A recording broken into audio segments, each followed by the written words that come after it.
Good morning. I think we'll kick off there, though people may join. People may join in the coming minutes. Thank you all for joining. I think this is one of the most important events running up to COP26 that we're hosting. PRASEG, this APPG, which is what we are hosting today, has been working with the Energy and Climate Intelligence Unit on a series of events in Parliament to get people engaged in the run-up to COP26 happening in Glasgow in November. And our focus today is on something that I don't think gets enough coverage in the UK, which is on climate vulnerable nations and small island states in particular, because maybe like all countries, but particularly at the moment, the climate discussion in the UK is so introspective. It's so focused on what we're doing in the UK. And of course, that is of critical importance. But what we don't think about enough is the impact on the most climate vulnerable countries in the world. And we have a fantastic panel of people here to help explain and talk about this. And then we can have some questions and hopefully we'll get into a good discussion.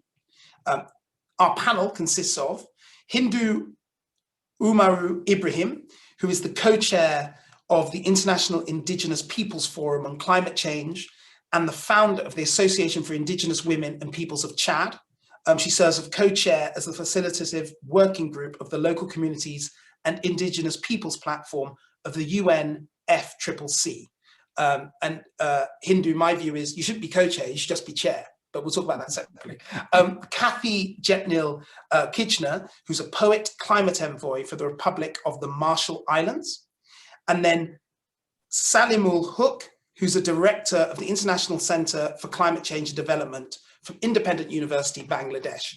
So how this is going to work, guys, is I'm going to hand over to each of my panelists in turn so that they can give their initial thoughts on the subject for 5 or 6 minutes each. And then we will go into questions. And though I'm very, very happy to talk all day and ask my own questions, what would be much better is if you, who are participants in this, and I know it's virtual, but we really want to make it interactive, if you would put questions in on the chat or Q&A function, I think that would be best. So first of all, we will go to Hindou. Hindou, if you could give some initial thoughts. Sure, thank you very much. It's really a great pleasure to be with you and being with brother Saleemul and my sister Katie. I think we have a lot of things to share together. So yeah, for the UK peoples, it's so great to see you are organizing the COP26. But of course, you also say maybe your reality is very far from what we are living and experiencing from the climate change impact. Let me share with you quickly what's happening back home first. I am coming from Chad, who is the country in the middle of the Sahel regions. And then when we talk about the climate change, the first thing I think everyone knows, it is how we can keep the degree to 1.5. Yes, but let me tell you, in Chad, we already reached 1.5 degrees Celsius. So we already lost the Paris Agreement goals. When people say we need to reduce the emission to 1.5, I think we lost it for us. It's going to be 2 or 3 degrees more. During the summer, we go until 50 degrees Celsius. I watched the news yesterday. They are saying that in Canada, in some places with the fire, they reached 50 degrees Celsius. There was like 400 people there. So imagine if it is your daily realities during a month and months, how many people that are dying because of this 1.5 degree Celsius just to increase it. This is how we are living it. And the impacts are huge. Firstly, it's impacting our own environment because the example of the Lake Chad, who used to be when my mom was young, 25,000 kilometers squares of the fresh water, just to shrink over one generation, 40 years, 90% of the water just evaporated, remaining 2,000 or 3,000 kilometers square of the water. You have more than 40 million people living and depending from this lake. They do not depend from the end of the month salaries. They depend from the rainfall to grow up them crops. And if there is not enough rain, that means we are facing the food insecurity. That's why when you read the report of the last year, because this year it didn't yet come out on the food insecurity, our country is the #1 in red, because we are facing the food insecurity for the entire peoples. Due to the climate change, rain is not coming enough. And in addition, we get flood, as how it's happening in Bangladesh, that Saleemul will tell you. So the floods in the Sahel regions also ending up with the food insecurity, because when all your crops is flooding out, you cannot get your food. And the end of all this, it is the conflict between the communities that fighting over the resources that shrinking, the piece of land or accessing to the piece of water to drink, and people fight each other. And some of them just to leave the place to become a refugee. And Kathy will talk about this. I'm not talking about the international refugee that maybe also yesterday we saw that 300 people was in the board coming from all Bangladesh, all the other countries. I'm not talking about this international refugee because they get a lot of media attention. I'm talking about the internal refugee, that people's moving from one place to another one inside the regions, and that create again more conflict between the communities to fight each other. So imagine just the pictures of the climate change in one country in the middle of the Sahel regions. So why COP? Because COP might keep the momentum to give the voice to those who do not get this media coverage or attention to show how the climate change, it is our reality of today. It is not the future, it is not tomorrow, it is today that we are experiencing it. So COP might give the attention on this in order to build equitable, accessible solutions to those who are impacted. And that's why the discussions of how the COP26 might be focused on adaptation and resilience first might be very important to resolve the climate issues. Might be focused on access to the funding. When we say the climate finance, it is not only talking about the 100 billions that are not reached out, not yet, no. It is how this climate finance can tackle half the solutions to loss and damage, climate adaptation, climate resilience to the peoples who are getting impacted today. And it is not a charity that people are asking, because we are not the one who create the climate change. It is the rights. That's why human right-based approach to this COP must be in the middle of all the decisions. And finally, we all know that with COVID-19, we are hitting more all our economy, and the survival of the peoples become more difficult in addition to the climate change. Of course, we are not also having the access to the vaccine.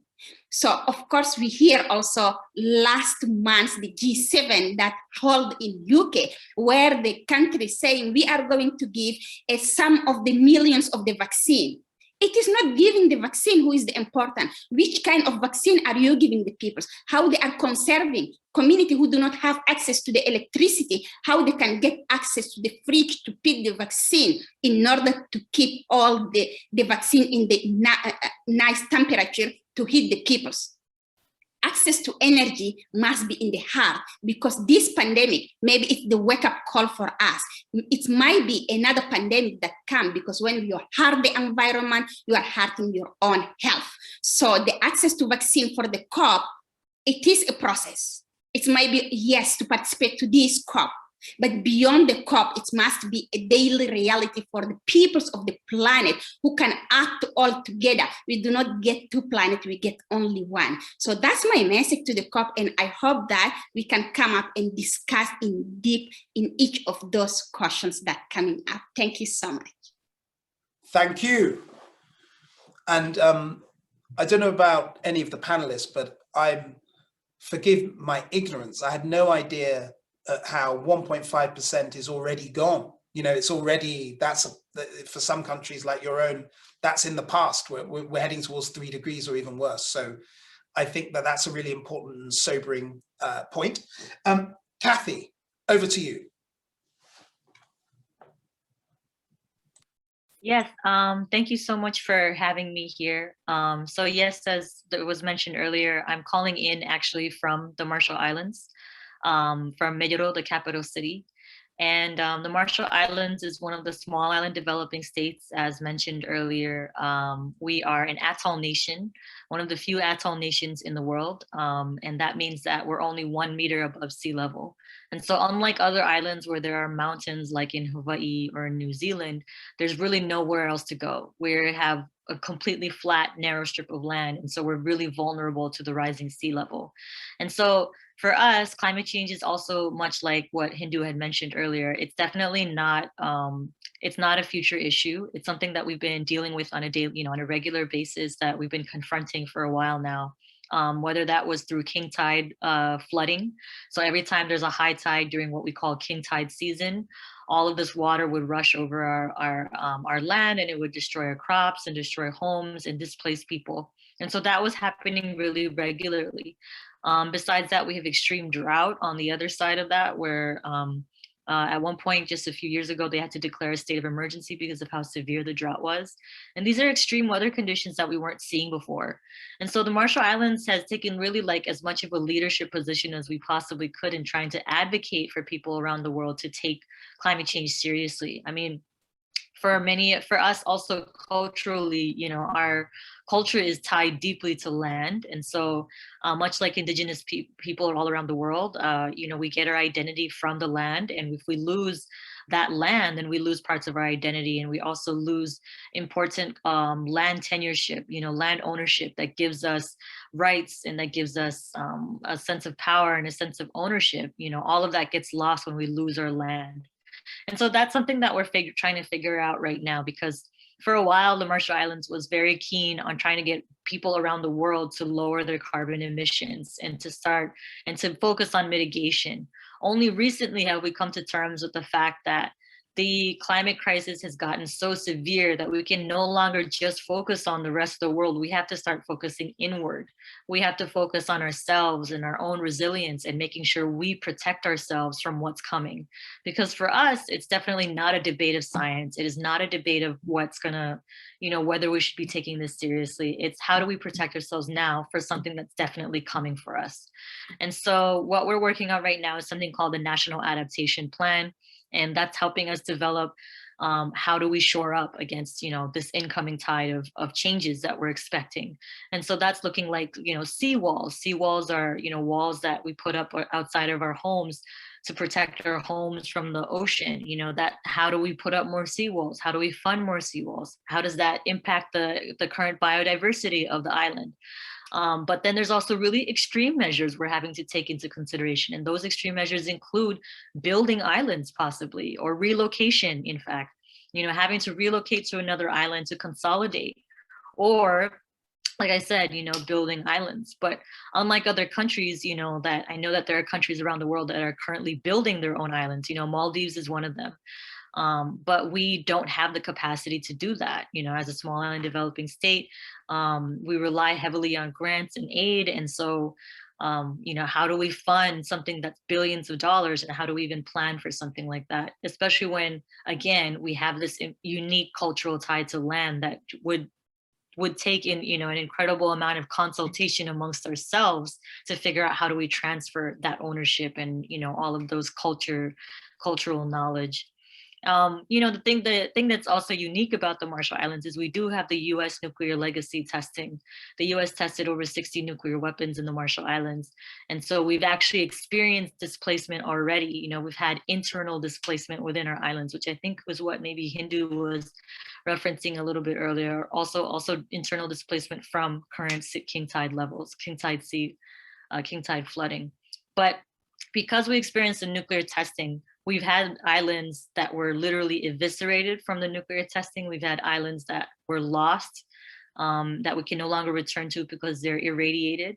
And so that history is actually getting tied into how we plan for climate change. We've already experienced loss of land. And so it's like, how do we plan for that now? So how do we plan for that in the future?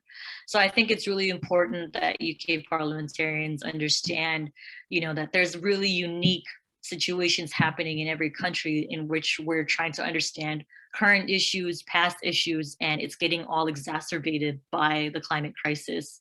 And it's affecting how we develop as a nation, how we plan for our future. And I think also the other thing to keep in mind too, that's really important for us at this point, is how difficult it is for us to engage at the COP. I think we were just talking story before the panel began about how our borders are closed. Most of the Pacific region's borders have been closed since the COVID crisis. And this is because of the fact that, we have to protect ourselves. It's again, us kind of recognizing the urgency of this crisis and protecting ourselves first. And so our borders have been closed for a year now, over a year. We were one of the first countries to close our borders. I haven't left anywhere to go anywhere, flown anywhere, and we're lucky. We're lucky because we haven't had COVID. So huge, right? Huge. But at the same time, it makes it really difficult for us to come and engage at the COP. So this is something that we're trying to advocate for, is how do we get representation at the COP? How do we get support from the UK and from other countries or from any other funding resources to be able to come and represent ourselves at the COP? Because there's going to be important decisions that need to be made at this conference. There's going to be important voices that need to be there. And so how do we ensure that those of us from the least developed countries, those of us from the most vulnerable communities get that representation? Because that's going to be important that our voices are heard. So I think I'll stop there because I think I've talked for a while. Thank you. Thank you. Thank you very much. And I think that the point you made around engaging in COP is a critical one. And the point you made around adaptation is something I want to come back to, because I think that's very important as well. But last but not least, as we like to say, Saleemul from Bangladesh. Over to you. Great, thank you very much, Bim. I should have called you Professor, forgive me. No, that's fine. Call me Saleem. My lack of deference. We're amongst friends. It's a pleasure to be here with my good friends Hindou and Kathy as well. So don't mind that at all. So I'll share three sets of thoughts with you for your audience's sake. The first one is regarding the timing of the COP. I'm sure everybody here is aware that the COP26 was supposed to be held in Glasgow in November 2020, but it got postponed by an entire year for valid reasons, the COVID-19 pandemic and restrictions on travel, etc. But unfortunately, climate change didn't take a year off. We took a year off for holding a COP. But climate change didn't take a year off. And more importantly, climate change actually stepped up its game. And I would argue that the year 2021, the 12 months between November 2020 and November 2021, when we hopefully will end up in Glasgow, despite the many obstacles that we are still going to face, climate change has stepped up a gear. And we have moved into what we in the climate change science call the visible impacts of human-induced climate change, which are now causing loss and damage from climate change all over the world, including, as we just heard, in Chad, in Central Africa, even in North America and Canada and Northwestern US. And certainly here in Bangladesh, in my country, I'll share an example. In May of 2020, we got hit by, excuse me, I have a sore throat. We got hit by a super cyclone Amphan that became a super cyclone while it was in the Bay of Bengal, because the sea surface temperature of the Bay of Bengal was 2.5 degrees more higher than normal. And the severity or the intensity of a cyclone or a hurricane or a typhoon is dependent on the temperature of the sea. While it's over the sea, it gathers energy. And that super cyclone hit first India, West Bengal, Calcutta, and then Bangladesh, and did a lot of damage. Now, interestingly, Bangladesh, I would say, has one of the best cyclone warning systems in the whole world. We were able to warn 3 million people living in coastal Bangladesh. They got the warnings, they went to shelters. We have shelters everywhere, and they survived. The death rate, which in previous decades when we've had super cyclones like this, have killed hundreds of thousands of people. This time, the death rate was a few dozen. And those were people who were fishermen out at sea who didn't get back to land in time. Almost everybody on land made it to a shelter and survived. Now, it's been just over a year since we had that cyclone. And on the 1-year anniversary, my colleagues and a number of reporters, journalists, went to visit the area.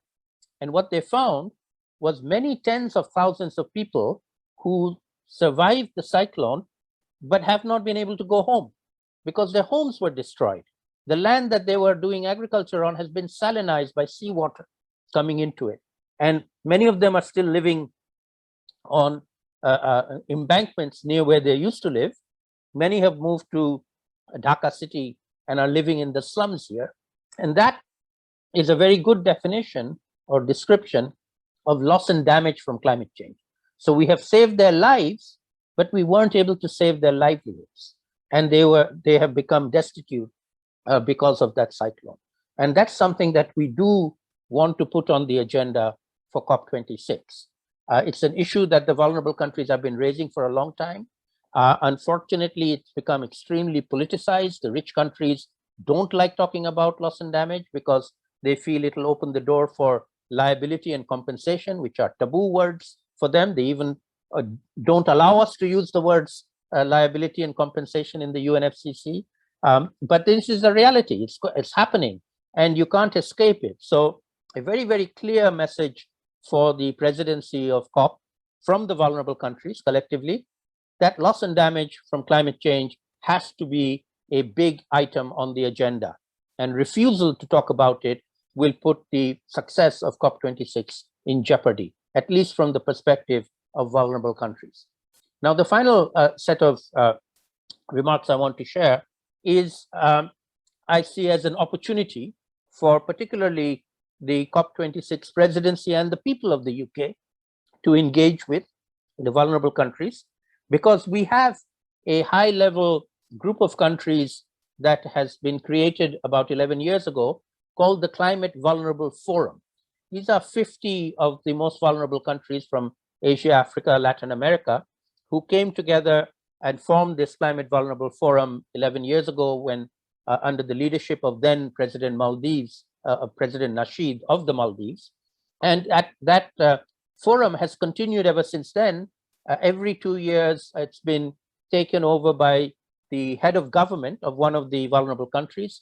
And in fact, the current chair of the group is the Prime Minister of Bangladesh, my Prime Minister, Sheikh Hasina, and she will be the head for COP26 as well as COP27.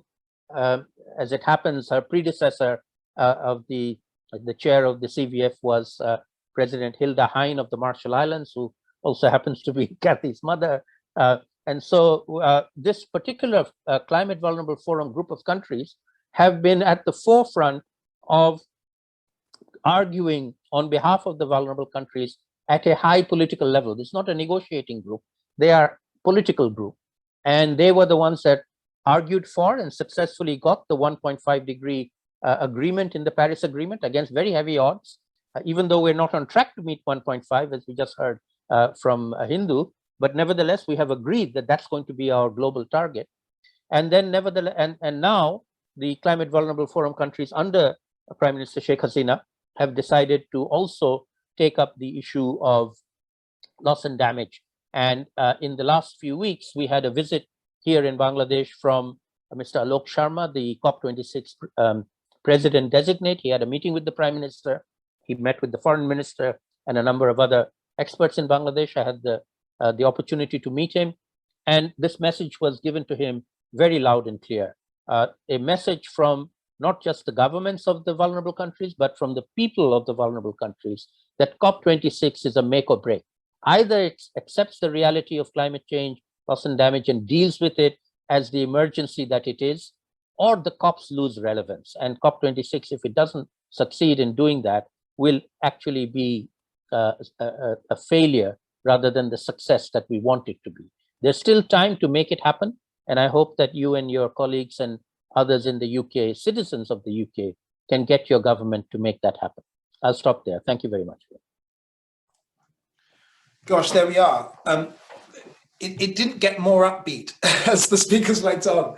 But look, I think it's very important. So I just give a reminder to everybody, if you have any questions, please put them in the Q&A and chat. I'm just going to kick off with a question to Kathy about adaptation, which she mentioned. And she mentioned I think she called it the National Adaptation Plan that's in place in the Marshall Islands. I was just wondering if she could give a bit of detail as to what sort of things are within that. I know she mentioned seawalls and others, but I think it's instructive and for us to hear a little bit about what does national adaptation look like. So first of all, what does it look like? And secondly, how much are these things costing and who is currently meant to be paying for them? Because there is a school of thought in the UK, and I've heard from some people, by the way, I haven't heard this from Alok Sharma and necessarily the official lines, but I've heard from others, which is maybe what we need to do is put all our money in focusing on adaptation rather than putting the money in very difficult macro things to reduce the temperature because it's already too late. And I just wanted to get a sense as to the practicality of that or not. So Kathy, if you could answer on those points, please. Yeah, I'll try my best. We are still developing so we're still in the process of developing the national adaptation. So it's made up of a number of different components that includes the sectoral statements. So that means statements that come out of every sector to kind of analyze the ways in which climate change has impacted and could continue to impact their sectors, whether that's through education, through health. So for example, with health, they've had to deal with higher cases of dengue, as a result. And we know that dengue is linked to climate change, mosquito-borne related illnesses. And we had a huge dengue outbreak before COVID that really informed how we responded to COVID. It made us realize we didn't stand a chance to deal with COVID if we ever let it in. So some of it is having to deal with, it's made up of sectoral statements where we figure out how it's going to impact across each sector. And so that's working within the national government.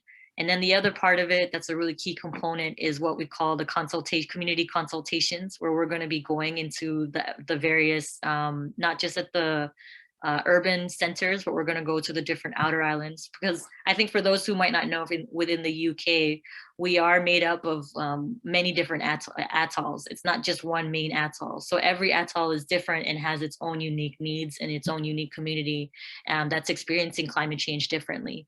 So it's going to involve community consultations at the village level to talk to people about how is it that you're experiencing climate change? What would you like to see? What are the options you're open to? So it's broaching the subject of, more extreme cases of climate change. What would happen if you had to move? And it's going to take a little bit of a delicate balance of, introducing that conversation.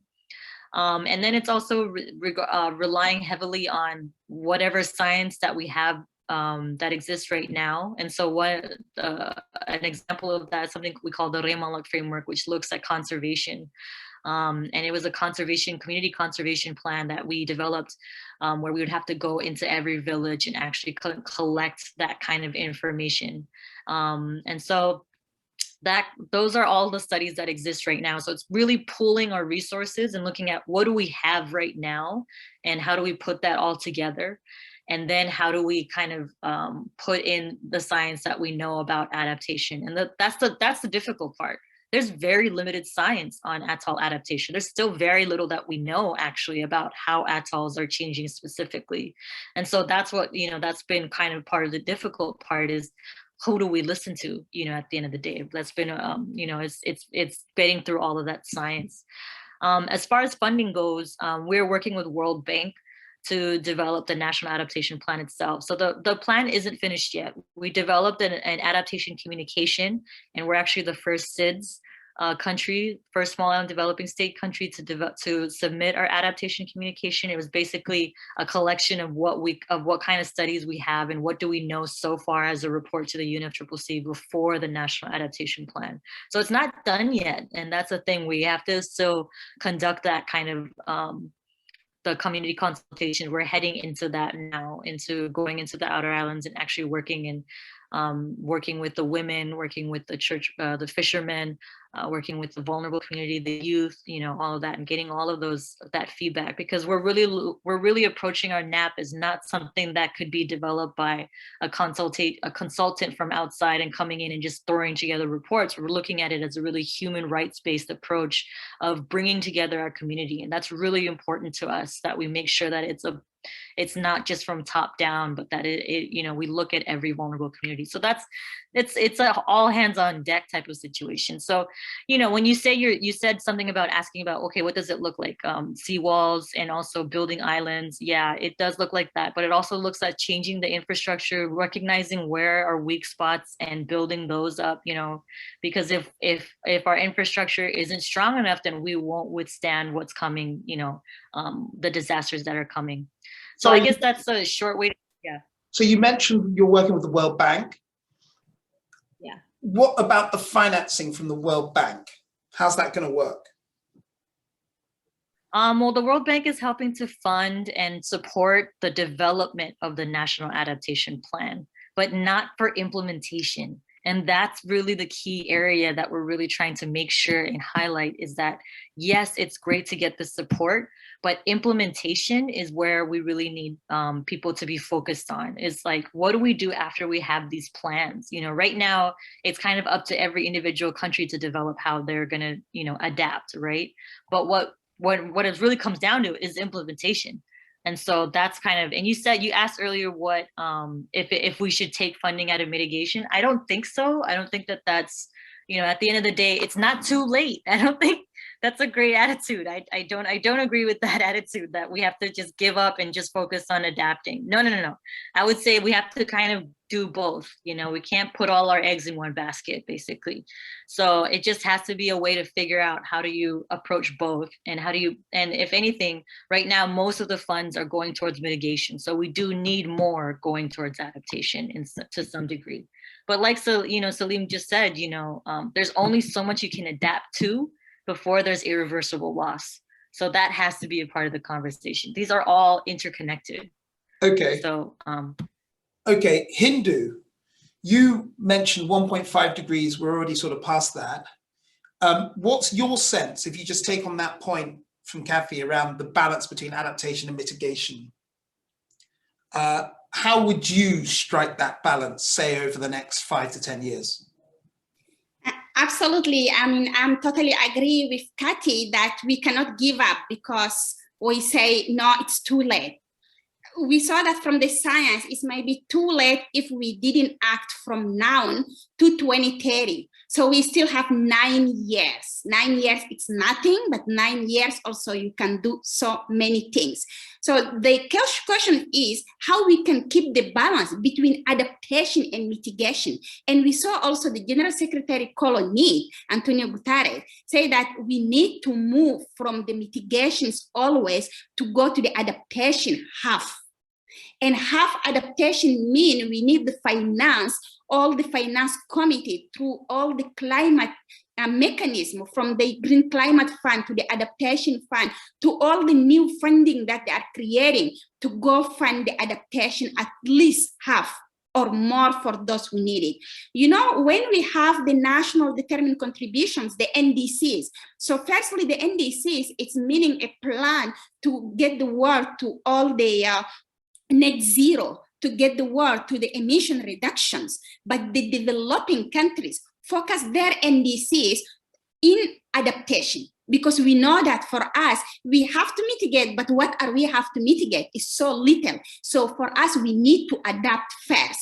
And at the end of the day, the developed countries saw that the NDCs of developing countries, only the one who include the adaptations, but all the NDCs of developed countries have how they can move from the fossil fuel to the renewable energy, how they can have the buildings, the infrastructures, etc. But they didn't plan on adaptations. So this is the balance we are asking for. So for us, our urgent things and our priorities is how we can build a sustainable adaptations. So I give you also the examples, because we are not just like asking, pay the adaptation, we are going to do it. We are also solutions. We are having the solutions, because we didn't wait for anyone.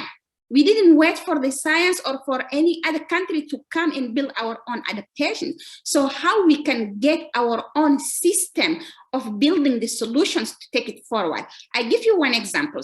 Like in my organizations, we are working on the indigenous people's traditional knowledge, because that's also one of the reasons we have the local communities and indigenous peoples platform under the UNFCCC. So for us, how we can turn it into the realities. And Kathy said, it is not the report who are important for us. It is the action on the ground. So we turn it through the actions. So I work with Burkina Faso, Mali, Benin, Chad, Niger on how they can enhance their national adaptation plans, how they can enhance the national policies on climate change by including the indigenous people's traditional knowledge.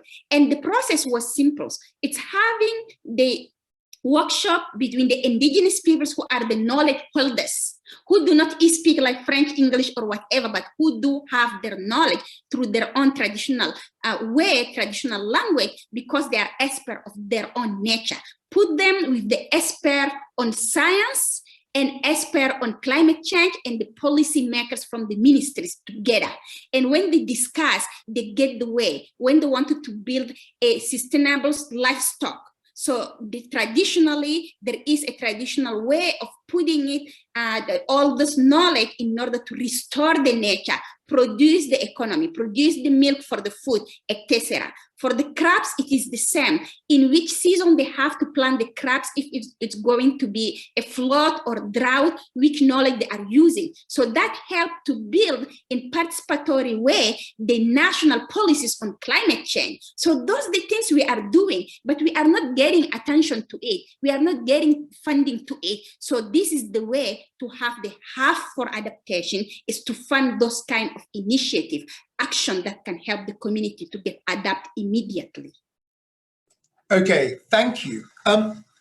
Olivia Hanks in the question, in the Q&A, made a point that came up earlier, and I think it was an interesting one, around loss and damage. This is for Professor Saleemul. To the extent that, and I'm just going to read Olivia's question, she works for Quakers in Britain, and they are focusing on loss and damage in their climate work. What does, and I'm going to focus this particularly at Professor Saleemul, but if any of the others, Hindou or Kathy, want to come in, do. What does good look like? What does a reasonable expectation of good look like in the loss and damage perspective? And if we don't get that, what do you think the Climate Vulnerable Forum will do? You know, so if things don't improve and the richer countries just don't engage on loss and damage in the way you've described, what happens? What next? Good question. So let me go a little bit into the weeds on this to explain what good versus not good enough is.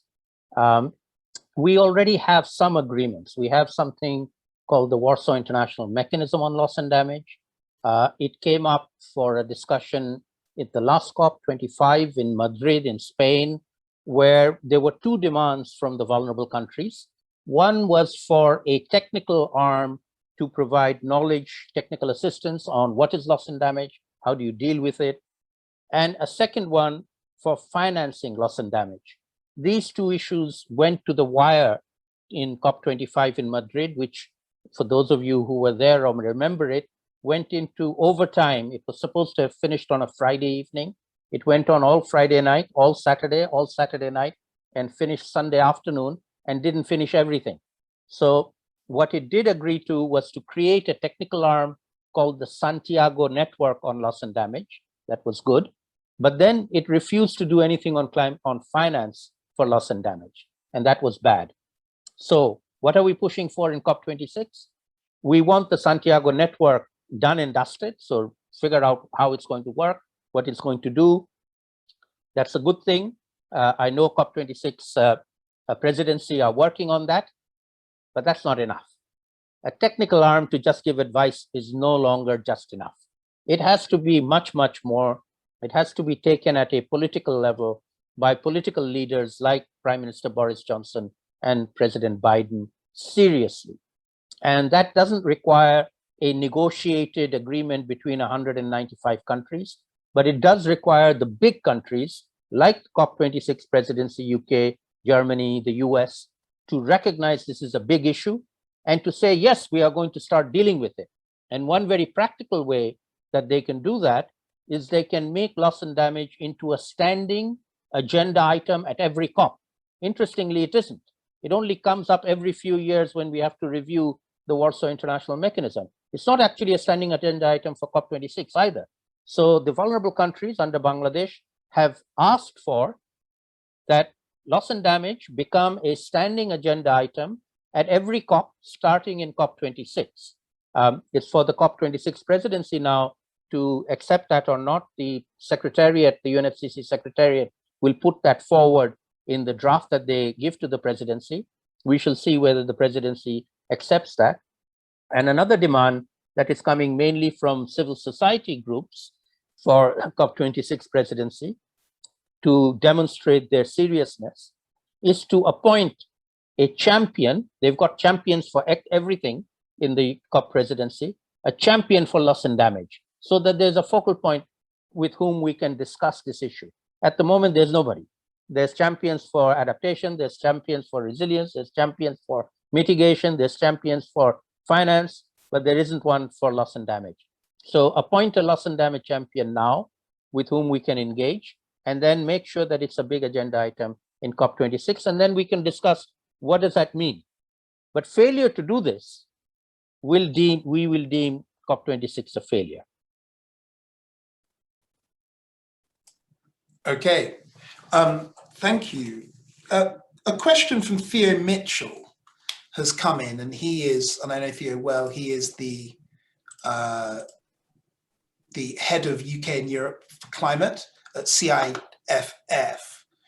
Could the panelists give their views on what the G20 Venice Climate Summit needs to deliver this week in order to lay the groundwork for a new support finance package to be delivered at COP26? I'm just going to put that one to Kathy, not for everybody. So Kathy, what does this need to look like? And just in particular, and I think this is a very important point in relation to finance, and I say this as a British Conservative MP, there are a lot of competing demands on rich countries' finances right now. It is really important, therefore, that we build up in all the right steps so that no commitment feels too big or too scary, because effectively it's been gradually built up and built up and built up. So just in relation to that, or your broader thoughts about the G20 Venice Climate Summit, what's your sense of it?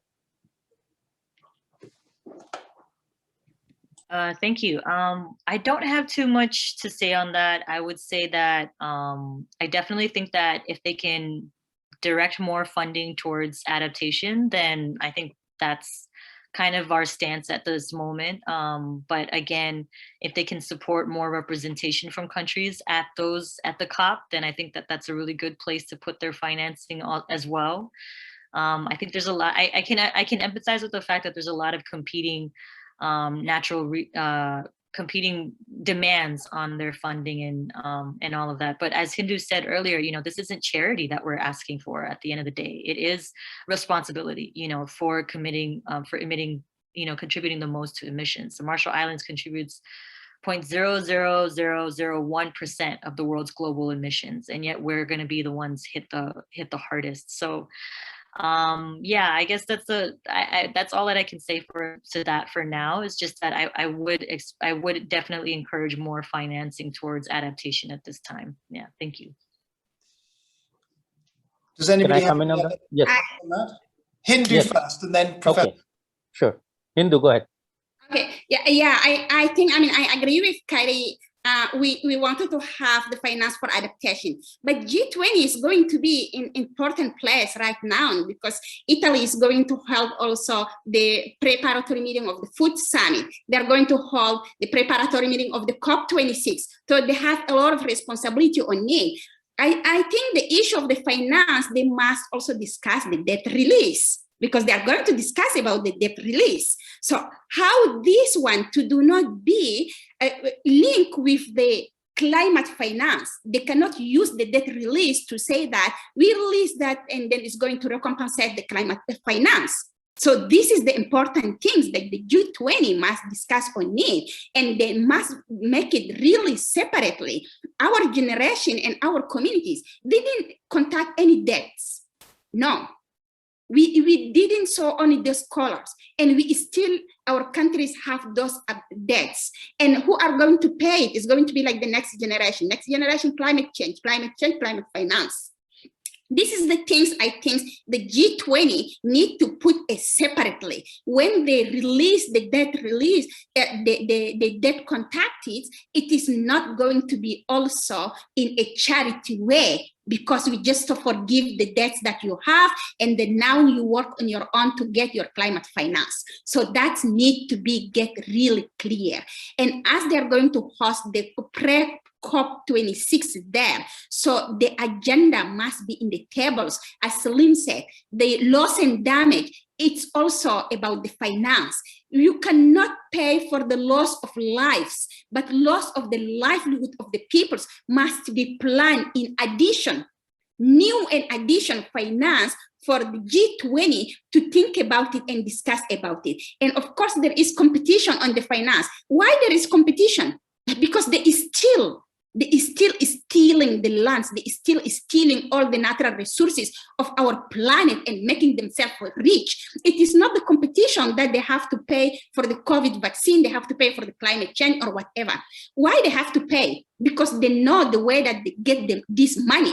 So they must give it back to the land. And this land is held with the peoples. And those peoples are the one we are representing here, Kaki, Saleem, and myself.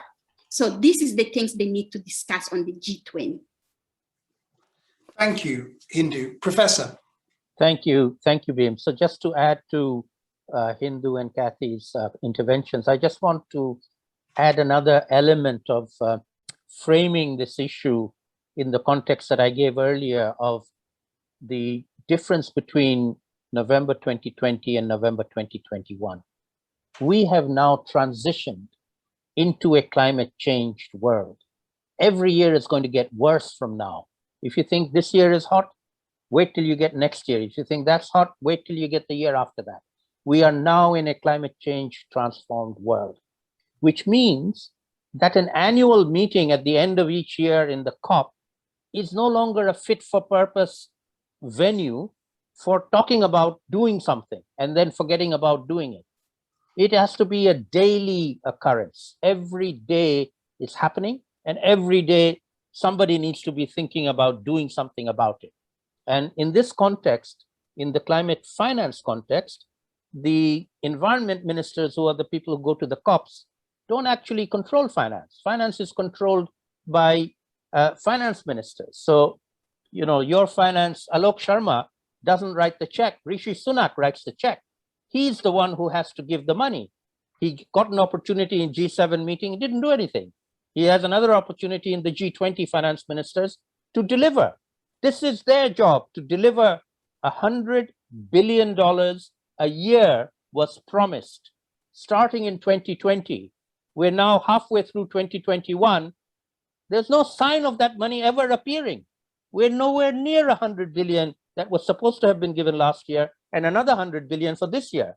So I'm afraid the words of the developed countries are almost meaningless now, unless they actually stump up the money. And the money, it's not that 100 billion is going to solve the climate change crisis. The 100 billion is a question of the good faith or the bad faith of the governments who made that promise. If they make a promise and don't fulfill the promise, that's an issue of bad faith in negotiations, which means we can't trust them on anything else. And that's why COP26 credibility is on the line, whether they can deliver the 100 billion or not. So on the question of credibility, I'm going to come to a question raised by Abu Bakr Bahaj in the Q&A, and he raises two important points. The first is, he believes, and I think it's a very interesting point, that COP should have a focus on those on zero energy, not just net zero, and how will their voice be represented, people on zero energy. And then the second one, and it goes to the same theme rather, which is question is more local solutions, the sensitivity for locally driven, both culturally and politically, locally driven solutions, rather than solutions being imposed from on high from developed, richer countries in Europe or wherever. That being a very important aspect to retain support and to get the right answers. And what is the panelists' view of the sensitivity around that? At the same time as the panelists also saying that we need the finance from developed countries. And I think you'll all appreciate the slight, the distinctions between those two things. So really, I'm going to go to each of you in turn, and this may well be, because we've got 5 minutes left, the last question. And forgive me, because I know there's been a question on COP26 and what the advantages and disadvantages are of it being online as well, online or in person. So if people want to comment on that as well, that would be useful, because I know it's come up earlier in the hour. So really the question to each of you, and I'm going to start with Hindou, and if we keep it to a couple of minutes each, 2 minutes each, is what is the view with those about people on zero energy and how COP should focus on that? What is the view around locally driven solutions in the context where we're asking for more finance to come from the richer developed world? And if you've got time, what do you think are the advantages possibly of engaging with COP26 in an online way rather than being there physically with a big delegation? My personal view is that I think in-person participation, if possible, is so important, but I may be wrong on that, and I'd be very interested in your view. So on those 3 points, Hindou, you're up first, then Kathy, and then we'll finish with you, Professor. Hindou. Look, quickly. So in this first point, those who are having zero access to the energy, of course their voice must be here. And I start like my community have zero access to the energy as a nomadic pastoral communities. And then not because we have zero access to energy that we are not having our views to the COPs. So those people must be there and ask for the right to the access to the clean energy, not just to energy. And we do got a sun. So that's also the issue of how the climate finance must fund a clear and proper access to the energy to the communities in order to tackle all the climate impact in general. So I totally agree with him. And it's directly linked with the second cautions, the local solutions. Of course, we have to adapt the solutions to the local spaces that need it. And that's why I give the example of the traditional knowledge of indigenous peoples on the weather forecast, on the agricultures, and etc. But of course, we need this funding. We are not asking for the charity again. The funding we are asking for developed countries looks on the Green Climate Fund. They create a criteria for the countries, and still the developing countries do not get the access because they wanted to dictate on, you want to have our money, how you can spend the money. This is the wrong way to tackle climate change. The right way is you give the funding and then the peoples define their own needs to implement it. If you are going to dictate, it is a colonial way to give this funding. And we are not in the colonialism, and we cannot accept that the climate change become another way of the colonialism. So it has to be a reason that peoples drive their own solutions because they get impacted, because developed countries is still all the natural resources to become rich. In the final, quickly, I do not think that the online conference can be helpful. We got the examples on just the last 2 weeks on the SB's meetings of the UNFCCC. Many countries have been left behind because they don't have access to the electricity, they don't have access to the internet, and the online meeting are not adapted to each time zone, and there is no interpretation because it's not going to be only in English. Many countries do not have the first language as English. So they are so complicated way of getting people participate in the equitable way. That's why in-person meeting, it's so important for the developing nations to come in the COP, and Kathy said, we need to be in person in this COP in order to make our voices heard. Kathy. Yeah, I think I'll just kind of echo a lot of that. We're also looking at trying to solarize all of our outer islands. Most of our outer islands have been solarized already. We have a very ambitious energy roadmap, 2020 energy roadmap. But again, I all I have to do is really echo a lot of what Hindou said. We do need the financing for that. And then also in terms of local solutions, this is something that we're looking at. We need more research. We need more studies into what those local solutions can be. But also we need accessible funding. I think that that's actually been a really difficult part of the process, is finding funding that can be accessible, that can allow us to provide self-determination, basically. And as Hindou said, it shouldn't be provided with strings attached. It needs to be given to us to be able to implement ourselves. So I think that that's definitely an issue. And it's something that we need to prioritize, is local solutions, because we don't want solutions from the outside. We've had that happen so often, and it never pans out and it never works. And then finally, yes, I do agree. We have looked and discussed possible hybrid situations, but at the end of the day, I totally agree with all of you so far. It has to be in person. I struggled with the SB with getting online. We had Wi-Fi drop-ins and outs, and yes, the timing was terrible. And so especially so if we go to completely virtual, yes, it's great for carbon emissions, but it leaves the most vulnerable countries out of the conversation. And so that has a bigger, that has far-reaching implications as well. So yeah, I'll just end with that. Thank you. Thank you. Professor, you are the last. Thank you. So on attendance at COP26, I'm one of the few people, I believe, who has been to all 25 COPs that have been held so far. Oh my goodness. So I'm looking forward to being at my 26th. I hope I can make it.